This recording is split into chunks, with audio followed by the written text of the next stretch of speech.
Hey everybody, this is David at Barnyard Bees.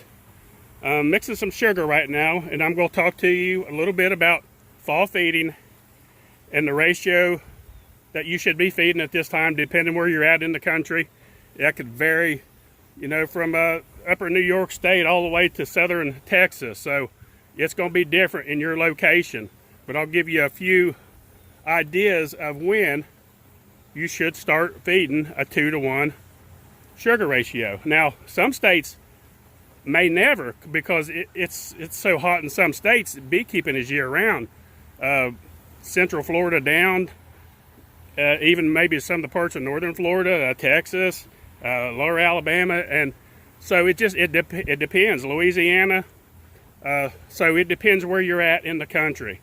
But here in North Georgia, there is a timeline where we like to start converting from a 1-to-1, which encourages the hive to produce more wax and build up, and encourages the queen also to lay more production. There is a time when she slows down. You'll see her slowing down naturally, and that's what we go by, is one of the indications that we go by, is keep an eye on her bees. And when you see the queen start slowing down, we go ahead and start converting to 2 parts sugar, 1 part water. So right here's the sugar that we're going to mix. These are 25-pound bags. I'm making a small batch right now, not a real big one. If you've never seen our sugar mixer, this is I believe it's a 250-gallon tote. I've never had it filled, but I've probably had it 2/3 filled in prime time in the spring and early summer. Now, here's a little look inside of how well this mixes. You can see down there's our pump, and this mixes this up very well. I haven't put any sugar in it.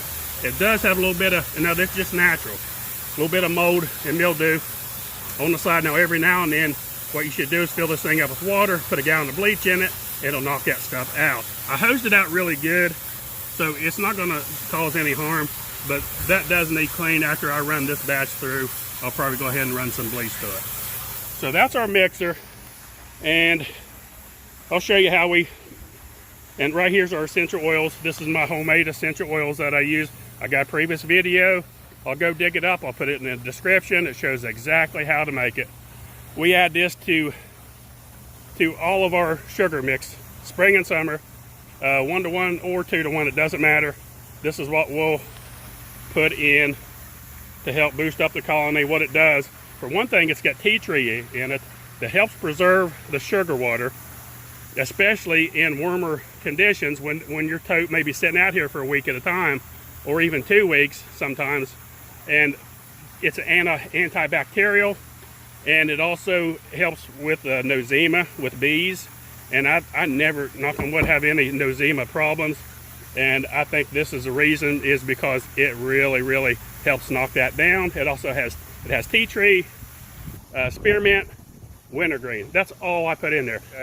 Okay, here's my first thing I'll do. I'll go ahead and put this in first.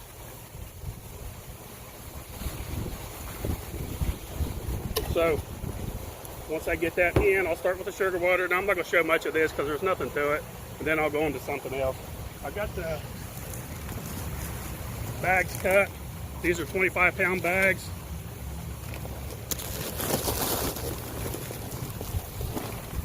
It's a little bit clumpy, so it's going to have a hard time at first going in there. It usually goes in a lot quicker than that, but there's a lot of big clumps, bigger than that, so it's making it hard to go in there. I should have busted up the bags before I cut them, but a good idea. So I won't keep going on with that. I'm going to go ahead and mix it. Then I'll get on to talking about something else here shortly. The 4-pound bags are very easy. You just hit them together, roll them over and hit them together. That works, and that's fine. These here have a lot of clumps in them, so I'm going to show you how I do this. They're 25-pound bags, so they're a little bit heavy, but I just routine of doing this. I just pick them up, slam them, throw them over, slam them, and that's it. They're loose. That busted up everything in there. Some of these are really clumpy, but as soon as you like that, it's done. Clumped up, the clumps are gone, it's ready to go in the mixer. Now, this is a big system, I understand that. Not everybody has this. 250 gallons, it's got like a three-quarter horsepower submersible pump in the bottom, and it recirculates up and slams the water back down in a circular motion, and it does really good. Now, I've talked about this in different videos. You can even go as small as a 5-gallon bucket with a drill and a paint stirrer will work just fine too. So, you know, get you a paint stirrer and a drill and fill your, now this don't have to be exact. If you're doing a 1-to-1, I mean, you can weigh it out if you want to.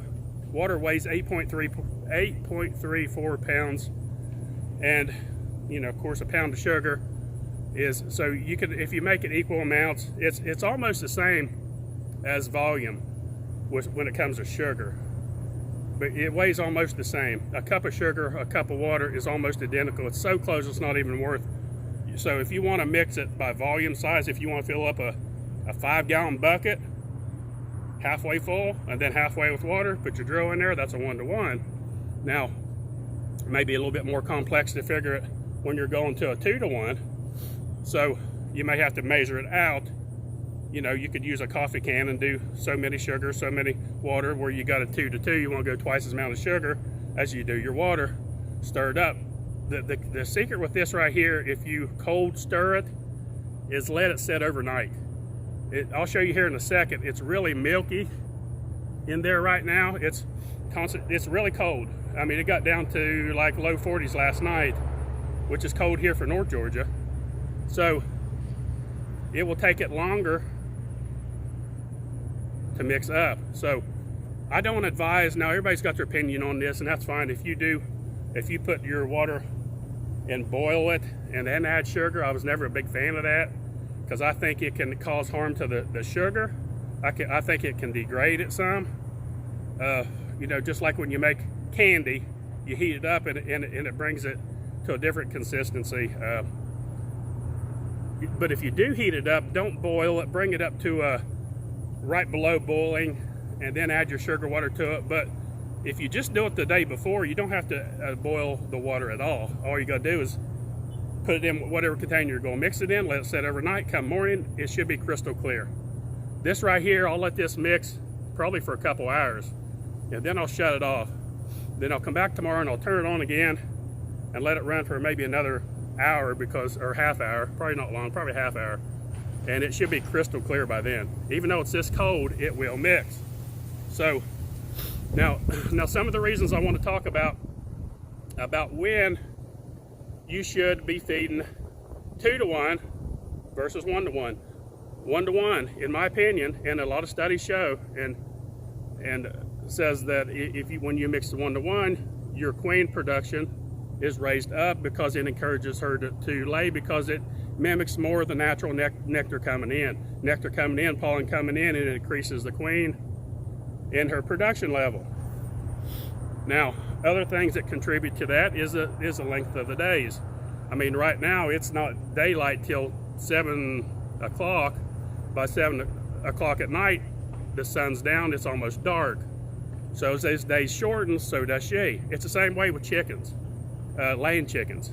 If you want to encourage your laying chickens to lay through the winter, you got to add light to them. It's the same thing. Mother Nature taught them that they slow down, and chickens slow down egg production, so does the queen. Same thing.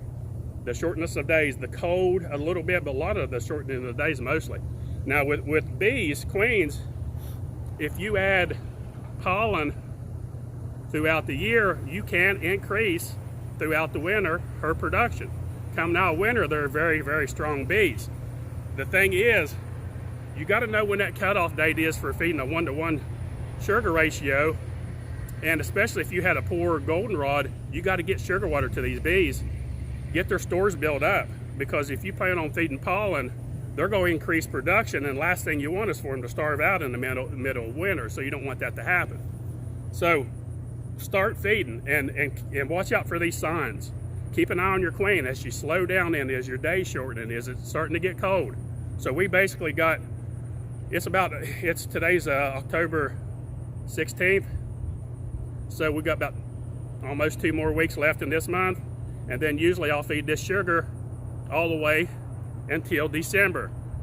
It's not guaranteed that I'll feed all the way to December, but if conditions are normal, I will. If it gets extremely cold, out of normal conditions, then I'll stop and I'll add dry sugar, which I'll show in a later video. I'll go through that and I'll show you a little bit more winter preparations. Right now, this is fall feeding preparations, what you should be doing.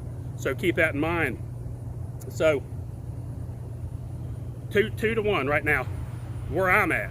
Now don't use this as a guideline where you're at, because you may have done this a month ago if you're in upper state New York or New England states or Michigan or wherever, even Canada, I'm sure.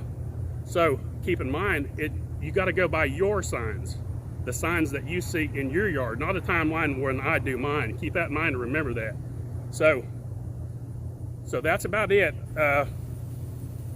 Right now I'm going around and I'm going to oxalic acid treat again. And don't forget, get your bees treated. We got one more treatment after this and we're done. We want to get those honey stores built up now, because as she stops laying, they will backfill with honey. And you want honey, not honey, it's artificial honey, but it's sugar water, but they will convert into a form of honey. So you want those stores built up if she's stopping laying, if she's slowing down. She never stops, if she slows down.